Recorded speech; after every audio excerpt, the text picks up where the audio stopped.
কলকাতা থেকে পায়ে হেঁটে বৈষ্ণবদেবী যাত্রা কলকাতার যুবক সুদীপ দাস। শরীর ঠিক রাখতে কম দূরত্বের রাস্তা সাইকেল চালিয়ে বা পায়ে হেঁটে যাওয়ার বার্তা নিয়ে এই পদযাত্রা, এমনই দাবি সুদীপ দাসের।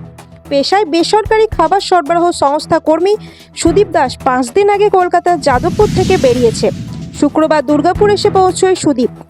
এরপর 19 নম্বর জাতীয় সড়ক ধরে আসানসোলের উদ্দেশ্যে রওনা দেয় সে। তার এই অদম্য ইচ্ছাকে কুর্নিশ জানিয়েছে বঙ্গবাসী। আজকে 5 দিন হচ্ছে ডানকুনি থেকে বৈষ্ণব দেবী পায়ে হেঁটে যাত্রা করছি। সমাজে একটা মেসেজ সবসময় থাকে। আমি সবাইকে এটাই বলতে চাইবো যে আপনারা কম দূরত্বে সাইকেল ব্যবহার করতে পারেন এবং পায়ে হেঁটে যাতায়াত করতে পারেন। যেমন আপনারা সকালবেলা বাজারে যান বা দোকানে যান বা যে কোনো জায়গায় কম দূরত্বে যান, আপনারা সাইকেল ব্যবহার করতে পারেন এবং পায়ে হেঁটে যেতে পারেন, তা আপনারা ফিট থাকবেন। মোটামুটি আমি 4 মাস ধরে রেখেছি।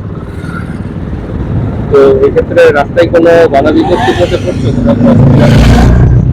বাধা বিপত্তি তো থাকেই। কিরকম বাধা বিপত্তির মধ্যে পড়ছে? যেমন স্বাস্থ্যের দিক দিয়ে একটু জল, খাবার, এরকম অনেক জায়গা আছে যেখানে পাই না। লোকাল লোকজনদেরকে কখনো হেল্প করে তারা? হ্যাঁ, লোকাল লোকজন প্রচন্ড সবসময় হেল্প পাই। এটা কি ফার্স্ট টাইম এর আগে এরকম তুমি পায়ে হেঁটে কোনো যাত্রা করেছো? এর আগেও 2022-এ কলকাতা থেকে কেদারনাথ পদযাত্রা করেছি। 2025-এ পুরীর জগন্নাথ ধাম থেকে গুজরাটের দ্বারকানাথ পায়ে হেঁটে যাত্রা করেছি। এটা ফার্স্ট টাইম? হ্যাঁ, আর এর আগেও 2021, 23 আর 24-এ সাইকেল যাত্রা করেছি।